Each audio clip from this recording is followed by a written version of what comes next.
Yoshua.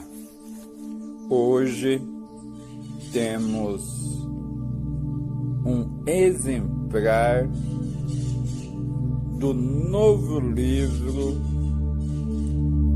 do profeta João Cabeia, da Igreja Antioquia para todas as nações, em Angola.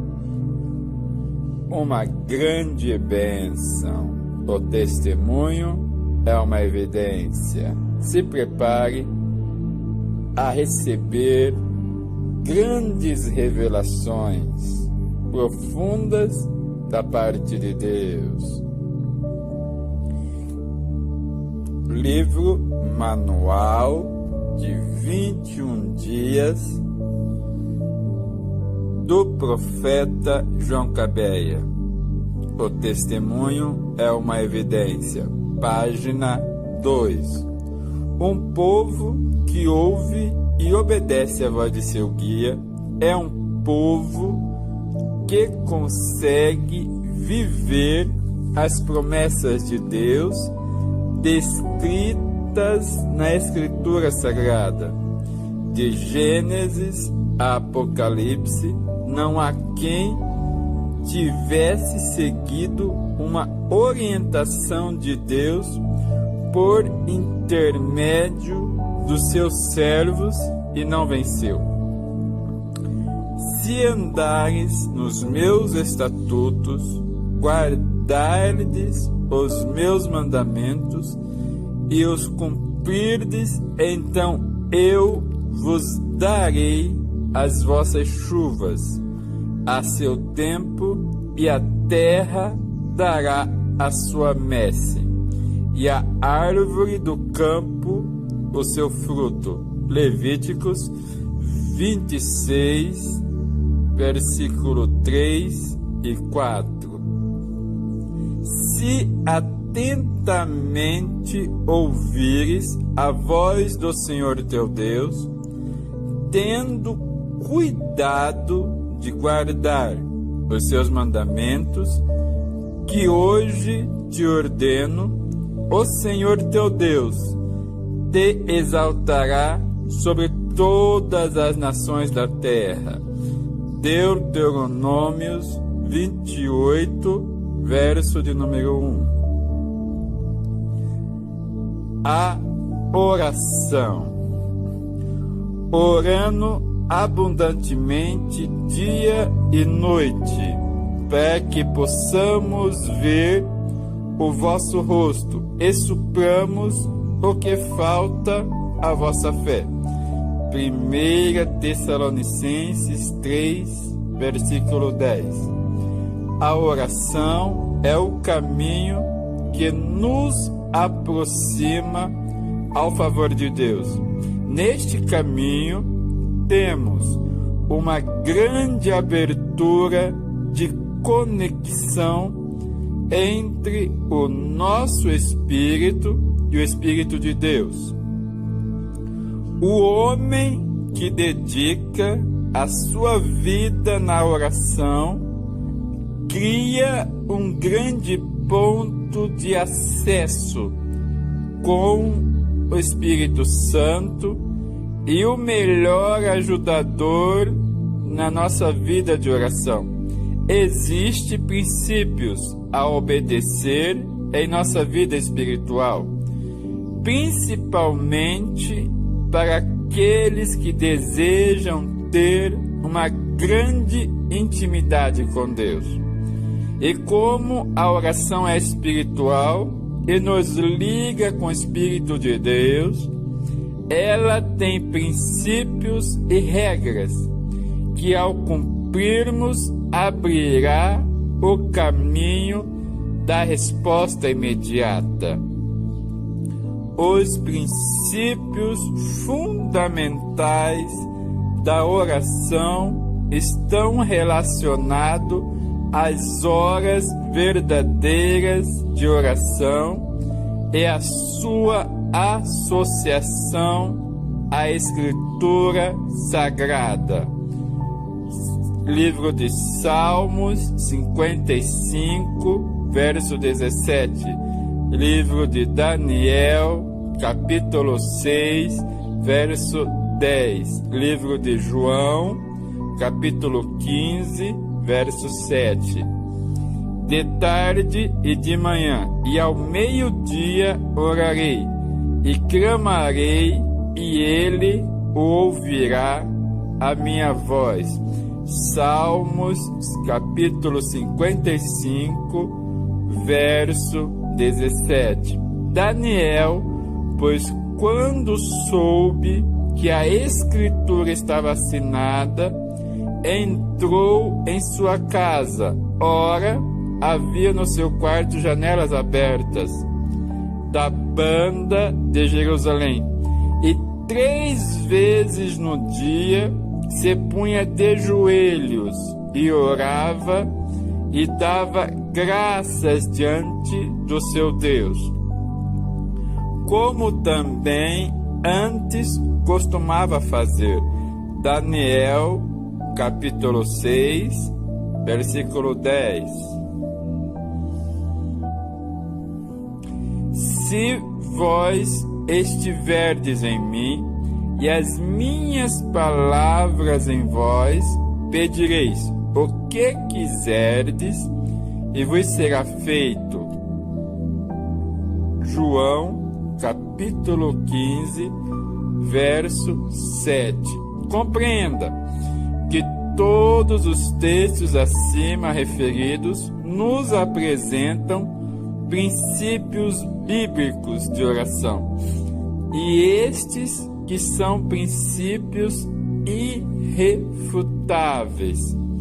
Aprenda a fazer orações bíblicas.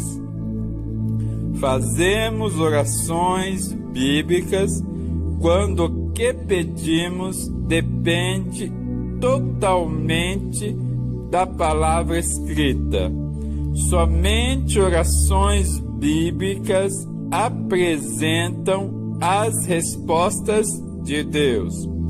Aprenda antes de orar, medite sempre as Escrituras Sagradas. Ela te ajudará a falar com Deus.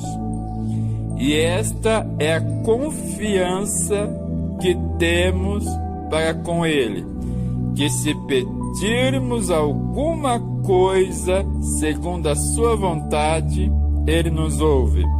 E se sabemos que Ele nos ouve, quanto ao que lhe pedimos, estamos certos de que obedecemos os pedidos que lhe temos feito. 1 João 5, 14, 15. Conheça algumas horas de oração. 6 horas da manhã, hora de ações de graça.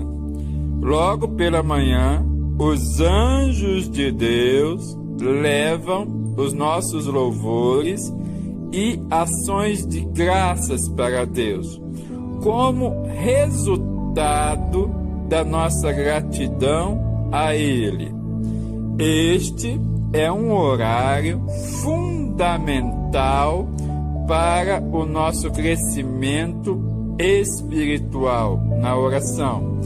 É como nos eleva para o nível mais alto de oração, que consiste em ações de graça.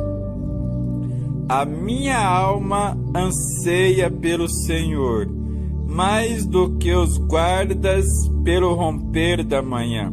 Sim, do que aqueles que esperam pela manhã. Salmos 130, verso 6. Meio-dia, combate espiritual. Esta é a hora dos mistérios. Não te preocupes agora em conhecer todos os mistérios que são manifestos no reino espiritual neste período de tempo. Neste momento, o mais importante é sabermos que neste horário é manifesto o reino espiritual. Muita luta contra os verdadeiros homens de oração pelo reino das trevas. Repara que até mesmo a atmosfera natural, quando chegamos ao meio-dia, ela torna-se violenta e muito quente. No demais, irmãos meus, fortalecei-vos no Senhor e na força do seu poder, porque não temos que lutar contra a carne e o sangue, mas sim contra os príncipes das trevas deste século, contra as hostes espirituais da maldade nos lugares celestiais. Livro de Efésios, capítulo de número 6, versículo 10 ao versículo 12. Meia-noite, ora governante, ora mãe, aprenda a governar o dia através da madrugada.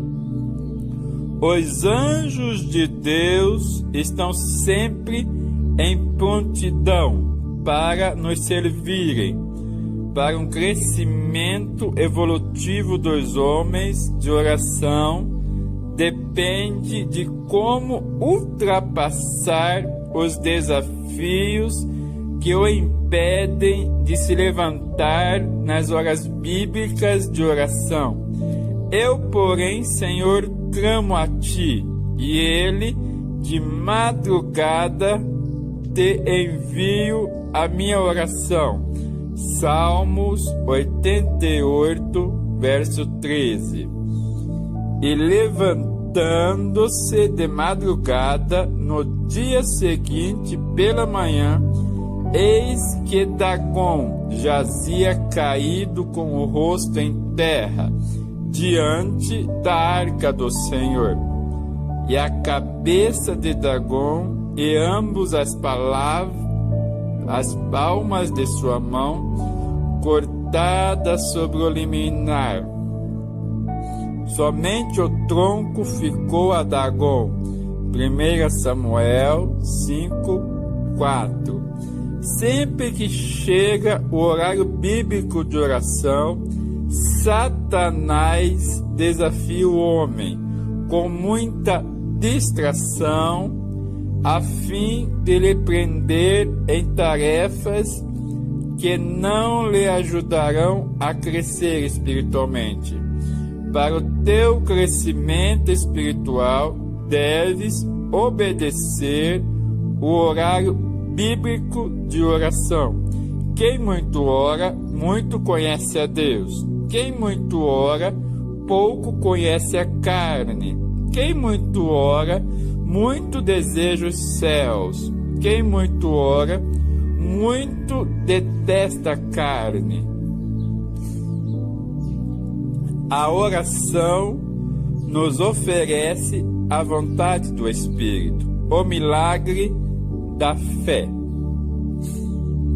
Segundo o livro de Hebreus, a fé é o firme fundamento das coisas que se esperam e a prova das coisas que não se veem. Podemos então concluir que a fé é crer que a Bíblia fala a verdade e nunca mentira, e viver a palavra de Deus com esperança de experimentar o céu na terra. Uma pequena fé move um grande Deus.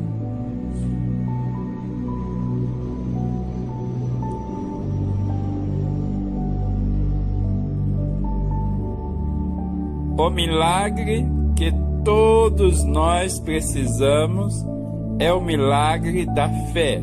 A fé é o único elemento no espírito que consegue trazer o inexistente à existência. A fé consegue transformar a escuridão em luz. O crescimento da fé depende do crescimento que temos com a palavra de Deus. Quanto mais palavra cresce em nós, mais cresce a nossa fé. O desenvolvimento da fé depende do amor que nos partilhamos com o nosso próximo. Quando você ama, então você crê. A dimensão do amor que nós damos é que demonstra a dimensão da fé que nós temos. Nós cremos em Deus porque amamos Ele primeiro. Onde se acha o amor para com Deus, há desenvolvimento da fé. O amor traz desenvolvimento da fé. A fé transforma o nosso espírito. O caminho mais fácil da apressarmos a Deus é a fé e o amor. Entre a fé e o amor, não é o amor, porque Deus não é fé, Deus é amor. Através da fé, nós chegamos até Deus. Se achegar até nós, quem vive no amor, vive na fé. A fé pelo ouvir. A fé pelo ouvir opera para a salvação. Nesta categoria de fé, a nossa audição é ativada para obedecermos à voz de Deus. De sorte que a fé é pelo ouvir e o ouvir pela palavra de Deus. Livro de Romanos, capítulo 10, versículo 17. As palavras que ouvimos determinarão a nossa ação. Quando ouvimos a palavra viva, a nossa fé cresce e opera na dimensão de Deus. Ao ouvirmos a palavra, temos de associá-la com o nosso ser para obtermos os seus resultados, pois seus efeitos são uma evidência viva. Onde mora a palavra, não mora a doença. Onde mora a palavra, não mora a pobreza. Onde mora a palavra, não mora a dor. Deus, duas espécies diferentes não habitam no mesmo lugar. Como é possível existirem pessoas que dizem ter a palavra de Deus e assim viverem uma vida cheia de medo? O maior obstáculo da fé é o medo. O medo vê obstáculos, mas a fé vê resultado. O medo opera na escuridão, mas a fé opera na luz. A fé pela vista. Também opera para a salvação, mas com grande diferença. Quando vimos aquilo que Deus faz, ganhamos esperança. É uma grande expectativa de Deus, começa a operar conosco, como vimos Ele a fazer. Conhecemos um discípulo chamado Tomé, que disse: se eu não ver os sinais dos cravos em suas mãos, e não puser o dedo no lugar dos cravos, e não puser a minha mão